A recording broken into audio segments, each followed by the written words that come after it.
afternoon, Your Honor. I'm going to speak to what I would call a subset of forensic misconduct. And I'm going to assume that all the law that's been provided to you in pleadings as well as emails, you know, you don't need me to tell you what the law is. So I want to just set up how the disqualification and then dismissal of the indictment should take place under the subset of forensic misconduct.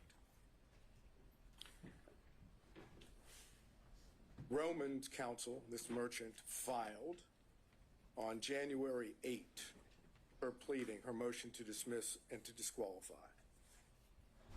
We were in court that Friday of that week in which I made it known that we, that is President Trump, may adopt that motion. I wanted to see what was going to happen before I did so. That Sunday, which would be January the 14th, 2024, DA Willis took it upon herself to go to a historic black church in Atlanta, having not responded at all to the motion of Ms. Merchant's client, Roman. And she made what we now call the church speech. And Your Honor has reference to that. You didn't necessarily want evidence on that, but you know what the church speech was. It was videoed. It was clear that Ms. Willis had notes. She was reading from notes that she had prepared. It was a calculated determination by Ms. Willis to prejudice the defendants and their counsel. How so? By making an issue out of the fact that the person that was challenged in the Roman motion was black, without telling the public or the church members or anyone for that matter that the reason that Mr. Wade was being challenged was not because he was black, had nothing to do with race. It had to do with the relationship that had been alleged and later admitted to by Ms. Merchant.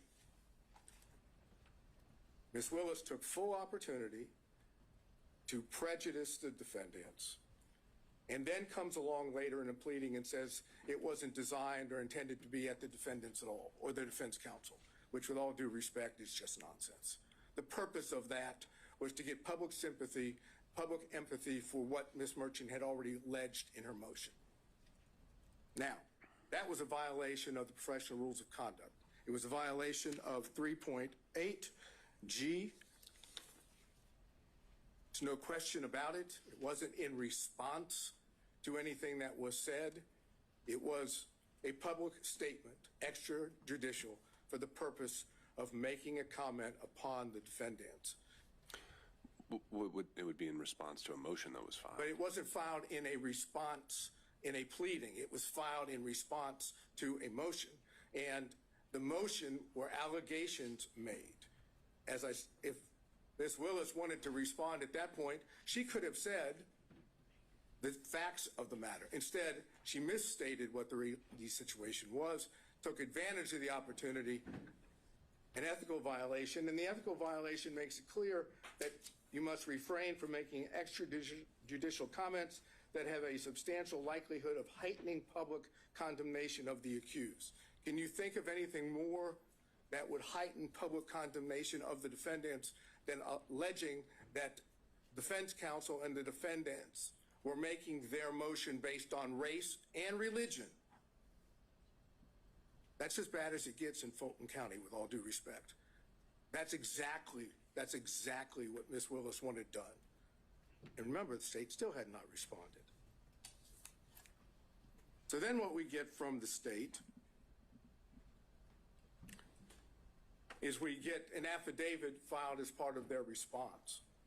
And that affidavit says specifically, and the affidavit is Mr. Wade, says specifically in paragraphs 26 and 27 that the relationship did not begin until 2022. It acknowledges the relationship and says it didn't begin until 2022. And the pleading that's filed, the state's pleading and response, indicates not exactly that, but it says there was no relationship as of November 1 of 2021, and that's on page 7. So now we know that timing is the issue because Ms. Merchant made it clear that we alleged and had evidence that indicated the timing was before Mr. Wade was hired, not after. So the state now has filed an affidavit and a pleading that claims post-hiring into 2022. And then Mr. Wade Willis testify to the same thing under oath. Now, Ms. Yerty says it began in 2019. Why would she know? Well, she would know because she was a former friend. I know the state's going to get up here and say you can't believe, essentially what they're going to say is you can't believe any defense witness because they're defense witnesses. And only people that would tell the truth would be Wade and Willis. I suggest to you that that's not accurate. I suggest that the testimony that Mr. Wade gave and Ms. Willis gave, and I'm specifically dealing now with the timing issue, without getting into anything else, that brought forth a true concern about their truthfulness and being what is required of a lawyer in this state, which is candor toward the tribunal. And that's 3.3 of the professional rules. Specifically, small a1, make a false statement of material fact or law to a tribunal. So that's, as I posited to the court, that's the second ethical violation. And then you also have 8.4 of the professional rules. It says it's a violation of the Georgia Rules of Professional Conduct for a lawyer to, and that's A4, engage in a professional conduct involving dishonesty, fraud, deceit, or misrepresentation. Now, do you have to find that Wade and Willis lied? No. What you need to be able to find is that there is a concern, a legitimate concern based on the evidence in this case about their truthfulness, a legitimate concern about the truthfulness, which equates to an appearance of impropriety. Because once you have the appearance of impropriety under forensic misconduct, the law in Georgia is clear, that's enough to disqualify. So why should you find there's a concern with their truthfulness? ERT is the first one. You have that testimony. But then we go to what is the most obvious indication that Willis and Wade were not truthful on the point of timing, and that's Bradley. Defense Exhibit 26 came into evidence. Defense Exhibit 26 comes in and says, and you know I went into this the last hearing. It says that on January the 5th, 2024, at approximately 9:49 a.m., there's text messages that are exchanged between Ms. Merchant and Mr. Bradley. And the text messages go like, just date, and that's from Ms. Merchant. Ms. Merchant says, do you think it started before she hired him? Bradley, who we now know from Defense Exhibit 39, has been texting with Ms. Merchant for a number of months. This is not the first time. This is months within the communications between the two. Mr. Bradley says, absolutely. Now, absolutely is not a speculative word. That's not speculation. That's a definitive statement. And Bradley then, unprompted, says this. And unprompted is important. It started when she left the DA's office and was a judge in South Fulton. It goes on, Ms. Merchant says, she liked it started when she left the DA's office with the appropriate emoji or whatever one would call it to say it was liked. And then Mr. Bradley say they met at the municipal court CLE conference. Again, unprompted.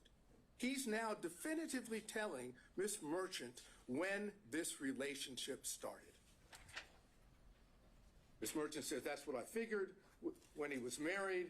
And then Ms. Merchant says, and we're now talking about a couple hours later, she texts and says, upon information and relief, Willis and Wade met while both were serving as magistrate judges and began a romantic relationship at that time. And Mr. Bradley responds, no, municipal court. Thank you. Doesn't say it didn't start then. He doesn't suggest that she's wrong, other than magistrate court municipal. Now we have that, and it's in evidence. And what does Bradley do? He knows that he's put himself in a position that if he testifies truthfully on the witness stand, Your Honor is in a position to be able to find, if you choose to, that both Willis and Wade lied. So what does Bradley do? Look, you were an assistant U.S. attorney. You know how this works when you have witnesses in this situation. Mr. Bradley did everything he could possibly do to evade answering questions. No recollection, couldn't remember, it was speculation. Anything he could possibly say that would cause Your Honor not to believe that Bradley knew when this relationship started. I suggest they were clear-cut lies, and the truth is in Defense Exhibit 26. And so if we take that view, that he thoroughly impeached himself, that he did not give truthful conduct, what's left standing? Generally, you would see someone who's impeached, perhaps we have some kind of core that you could point back to and say, that's the time he was telling the truth. In these text messages, is it ever definitively shown how he knew this and that he actually did know it, other than just a assertion outright? Absolutely. Usually, if a state has a witness that goes sideways, they've got him locked in. They've sat down with a detective, got a full statement. We don't have that here.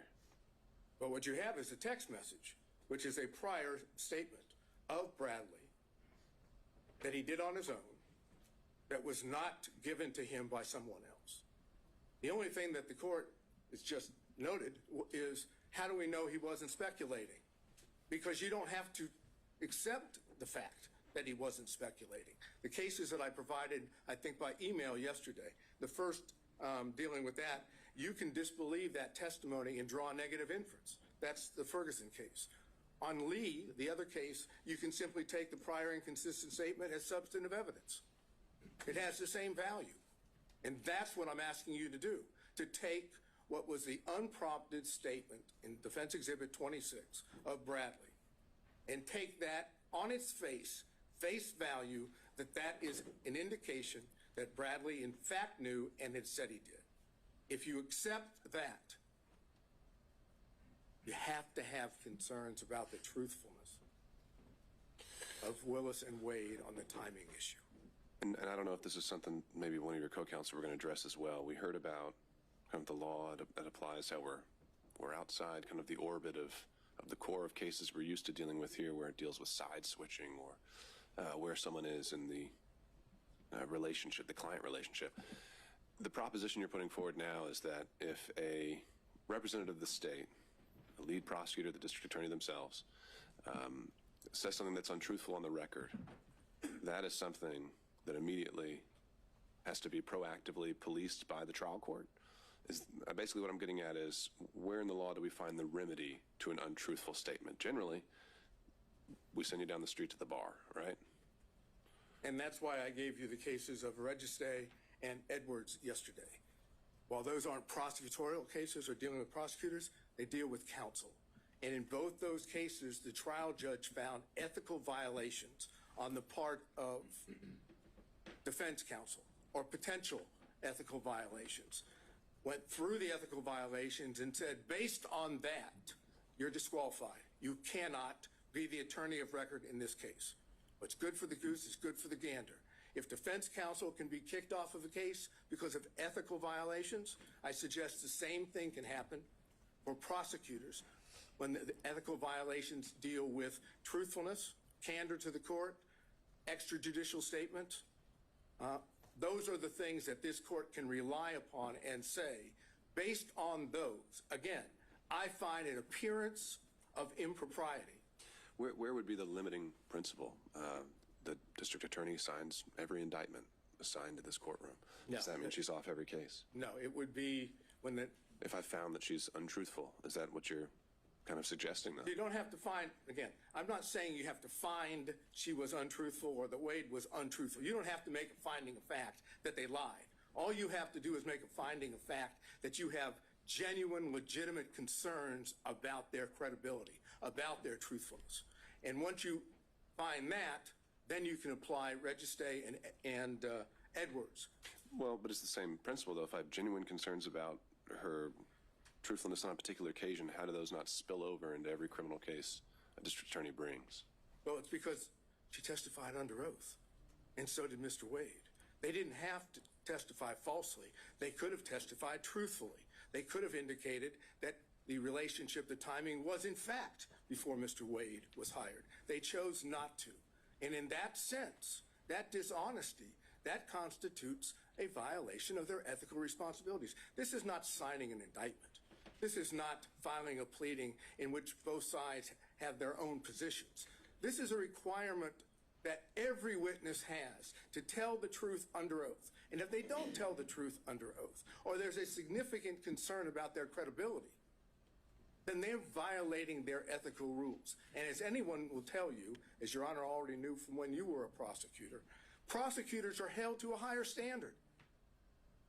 They're the ones that are supposed to be seeking justice. They don't have a particular, they're supposed to be disinterested. When you have the lead prosecutor and the DA giving what I suggest to you is untruthful testimony based on what Yerti has said, based on what Bradley said in his text, based on the whole way it was presented to you. Bradley didn't want to testify. He first came up with his attorney-client privilege thing on that. And Your Honor was, fortunately, went into that. And then when Bradley knew he had to testify about it, you saw what happened. You can draw the inference, as I've suggested on Bradley, that what he said in the text message, Defense Exhibit 26, is true. The relationship, in fact, started prior to November 1st of 2021. That Yerti says that. And now, without getting into any detail, the cell phone records. The cell phone records show that during that period of time from, let's say, April 1 of 2021 to November 30th of 2021, that there was a considerable number, 35 or more occasions where it appeared that, based on the records, that Mr. Wade was down in the area where Ms. Willis was staying in Yerti's apartment. But more important is there are two occasions, and the state has not challenged those. There are two occasions where the records reflect that it appears Mr. Wade spent the night at that apartment. The state may say, we don't accept that, but they didn't challenge it. And even when they brought forth what they brought forth today, Supplemental 2 and 3, they didn't challenge it again. So what does that suggest? That's corroborating evidence of what Yerti had said, of what Bradley said in his text message. It's also impeachment evidence as to what Wade and Willis said about how many times. Is that a significant, in terms of just the times? Didn't Mr. Wade testify that he was there at least 10 times during that time frame? You've now found 35. Well, minimum of 35. Okay. But never overnight. He said he never spent overnight. Put that to the side, though, just in terms of the fact that he did say he'd been over there, that he'd visited the place, and I would presume he wasn't obviously keeping a very good accounting of it, but that wasn't something that was entirely denied. If you're asking me, do we win on the point that he said more than 10 or around 10 and we say 35, do we win on that point? Sure. No. Okay. It's not determined. The overnight rate might raise some more concerns. Understood. Yeah, it does. And that's the reason why we highlighted it in the affidavit of Mr. Middlestadt, because that is suggestive that they were not being honest to the court. So then, how much time have I used? Have I? I'm letting them use the hook. So, suggestive. Again, raising issues. I'm wondering about burden. Is it we're dealing with a preponderance standard? We are dealing with a preponderance standard, and it's our burden. Yeah. No question about that. So does suggestive get us there? No, but it is corroborating evidence of evidence that we did put up. And that's what the purpose of the cell phone records. They corroborate what Yerty says. They corroborate what Bradley said in Defense Exhibit 26. And they impeach, to that extent, Wade and Willis's testimony. So if you find by a preponderance of the evidence, so I can finish this up, if you find by a preponderance of the evidence that what I call subset of forensic misconduct, ethical violations, has been shown, and that there is a significant and legitimate concern about the truthfulness of Wade and Willis, they're disqualified. Now, obviously, factual findings are yours, but the law allows you to do that. You don't have to do it through an actual conflict. That's the other side of the equation. And that's what I've argued, and I think that's what Mr. Gillen's going to argue. Before I let you go, though, this is an interesting classification. You're saying forensic conduct isn't just commenting publicly about the case indicating guilt. You're saying forensic conduct is just anything a district attorney says falls into that box? No, I'm saying that improper, that obviously. Forensic misconduct as a subset of that would include violations, ethical violations, which impact the ability of the defendants to get a fair trial, as well as impact the court's ability to have faith that the prosecutors, these two prosecutors, are acting in good faith in their own conduct. Same idea dealing with, as I said, defense counsel in the two cases I mentioned. Ethical violations can give rise to disqualification, and I suggest we have that here. All right. Thank you, Mr. Sato. Thank you. Where's the shot clock when you need it? Right there. Your Honor, I want to address very directly here. What we have is a systematic, continuous pattern, a calculated plan, evidencing a design to prejudice the defendants in this case, in the minds of the jurors. This is what we have seen. This isn't the problem that the district attorney has. It's not that the district attorney had some sort of brief, off-the-cuff statement in an interaction with